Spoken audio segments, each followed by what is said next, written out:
Over the weekend, Trump announced on his Truth Social platform that he is interested in implementing the 50-year mortgage. So if this really happens, what does that mean for you as a buyer? Should you be interested in using the 50-year mortgage? And what are the implications to our market as a whole? Having a 50-year mortgage might initially sound as a relief because you're taking that same debt and spreading it out over a longer period of time, which should mean that you're paying less on a monthly basis, right? However, once you realize how this increases the amount of interest that you pay over the lifetime of a loan, it doesn't sound as good. So in simple terms, lower monthly, sure, by a little bit, but lower cost, not quite. So in this video, I'm going to give you my honest opinion on Trump's 50-year mortgage proposal, and I promise I will not hold back.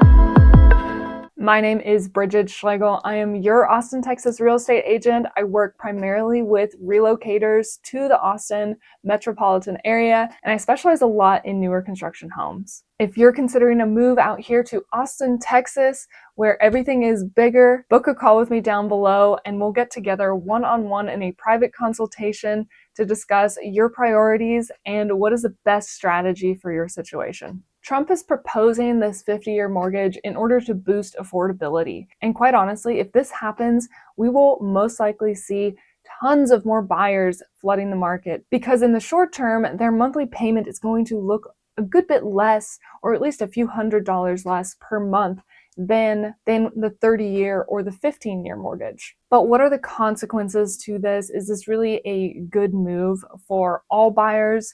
When you think about it, the average home buyer actually moves every 10 to 12 years, which means most homeowners are not holding on to their full 30-year fixed mortgage or their 50-year mortgage for the entire lifetime of the loan. So to some, that may seem like it's not a big consequence if you do acquire a 50-year mortgage and have that payment be spread out a lot longer, right? Because you're more likely to just sell the home soon, well before that 50-year mark, and potentially it could help you invest your money elsewhere in the shorter term, right? Well, to some buyers, yes, if you're very much on top of your finances and on top of your investing, potentially you could use this to your advantage. However, I tend to look at things from an equity perspective. I'm a huge Dave Ramsey fan. I don't even like debt at all. Of course, I do actually have a mortgage on my primary residence, but I am almost entirely debt-free in every other sense. We don't have any car payments. We have a rental property that is entirely paid off, and I use credit cards to the very, very minimum and make sure they're paid off very fast. But the reason that I do this is because having equity in my real estate, having equity in all of my investments is what gives me more leverage in the long run in order to make sure that my family, my lifestyle is more secure. Having this amount of equity versus debt to me is a good thing. I like to feel more stable. I'm a lot less risk tolerant than some people out there. So I veer on the edge of security and making sure my family is taken care of with a safety net in that sense, but also because equity is your ultimate leverage, even in your primary residence, because the market is going up and down. The more equity I have, the more control I have if I ever have an emergency. So for example, just in today's market, not even bringing in the 50-year mortgage yet, I am here in Austin where, quite honestly, prices have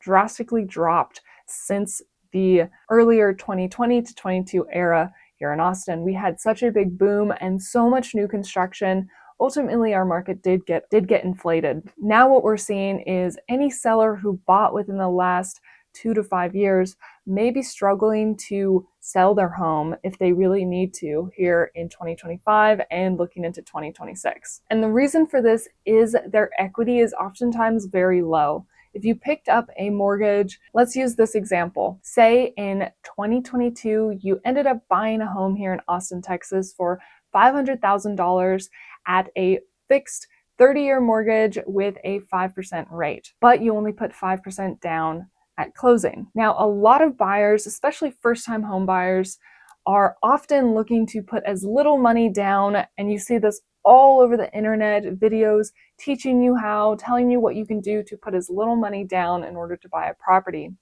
But what happened here, we had such inflated prices in 2022 that now those sellers, those homeowners who might have bought in 2022 and 2023 are looking to sell their home, but the market has gone down significantly since 2022. So their home is not valued at that same $500,000 as it was in 2022. The issue here is when you have low equity and it's only been the first 2 to 3 years of your loan, because of the amortization schedule of your mortgage, which is essentially distributing out your principal and interest over the lifetime of that loan, is just so heavily weighted towards interest at the beginning years. In that first 2 to 3 years, that homeowner hasn't really significantly raised their equity in the home above that initial 5%. Essentially, what I'm getting at is if the home doesn't appreciate enough in a short period of time, and if in fact it ends up depreciating because the market has gone down in value since you purchased the home, then you might even find yourself in a negative equity situation. All right, so let's revisit this example real quick. Here in 2022, this home purchase bought at $500,000 with a 30-year mortgage at 5% interest rate and a 5% down payment.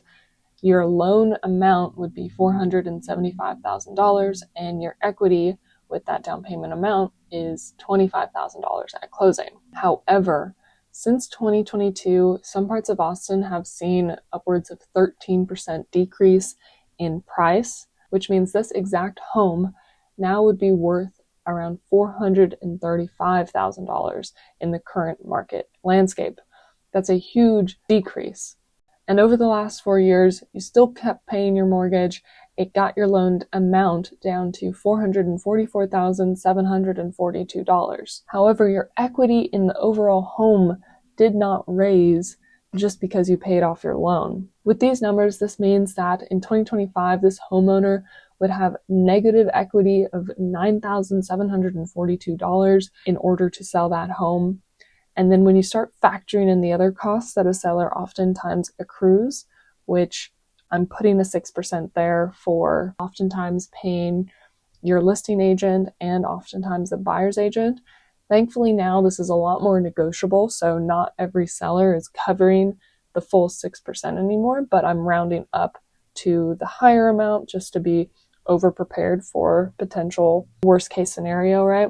Now, if this homeowner sold their home here in 2025 with a 13% decrease and paid both the buyer's agent and the seller's agent, not even factoring in any potential seller concessions or repair costs, in order to close, this homeowner would need to bring another $35,842 to the table just to get the sale closed. This is why putting a little down at closing, although it can be very strategic in order to acquire your first property or multiple properties, it really only is a good strategy if you are in an upwards moving market or you hold on to the property for a longer period of time. Now, what this is doing if you extend that 30-year mortgage to a 50-year mortgage is you're extending that equity growth even longer. Okay, so same example as before. We're going to compare the 30-year and the 50-year mortgage side by side.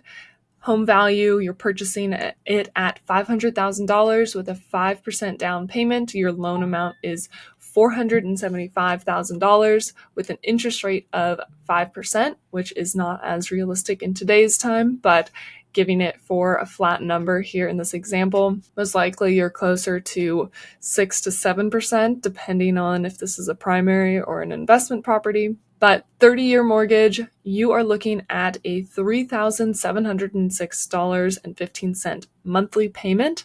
And assuming this home was bought in January of 2025, when we look at our amortization schedule, this first year you are paying $7,000 towards your principal, but still paying $23,590 towards your interest for that year. This is the first year where you are paying the most towards interest, and then it gradually gets less over time, where you gradually pay more principal. Now in year 2, you're paying $7,366 towards principal and $23,232 towards your interest. And we'll look at one more year. In 2027, you're paying principal of $7,743 and interest of $22,855. Now you can see how they're slightly coming closer together, more principal, less interest over time. But realistically, this period where you are at the beginning of your amortization schedule is where you are paying the most towards interest. Now, what happens when you extend it out to a 50-year mortgage? It is extending out that equity gain over a longer period of time, which means this horizon of paying interest also extends out more, which means you're just naturally going to pay more interest. But look at here. Over the lifetime of your loan, you will be paying $442,968.98 in interest over the 30 years if you were to keep that loan for the full 30 years. So just keep that number in mind, and I'm going to switch this over to a 50-year. Wow, that got really long right here at the top. So same numbers. Yes, your monthly payment now down to $3,313. So nearly $400 difference in your monthly amount, but your total interest paid $819, 295 and 49 cents. Your total interest nearly doubles with only 20 more years. Only 20 more years. That's a lot of interest. That's paying way more than the home value, which is a $500,000 home. So in total, if you were to actually pay this mortgage off in the full 50-year timeline and not do any additional principal payments or sell the home before the end of the 50-year, you would be paying a total amount of $1,319,295 just towards full ownership of this home.